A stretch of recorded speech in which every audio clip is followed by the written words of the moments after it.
Scott Grove here. Quick tip about router safety. So if you're working with a router and you put a bit in and you need a little extra reach and you might extend that out and not really grab the end of the router as much as you really should, you really want to know what the runout is. And runout is the how much slop or offset the spindle is spinning.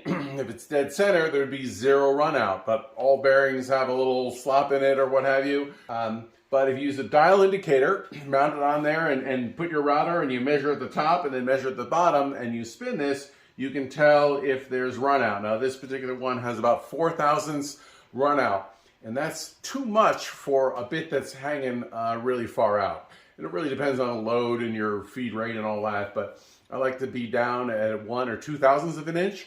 But that would be a good way of checking if you're concerned or not. Also has to do with the RPMs. This trim router here runs at 27,000 RPMs, so at 4 thousandths run out, that could be real dangerous. That thing's going to spin, release, take off, and next thing you know, you got some shrapnel in your gut or what have you. So it might be a good idea to use an adjustable speed router and lower that thing to 10,000 RPMs. That would be a little safer operation also. So there's a lot of factors, but it might be a good idea to invest in this test dial indicator and check your routers and see which ones have tighter bearings or not. Hope that helps. Work safe, and please subscribe.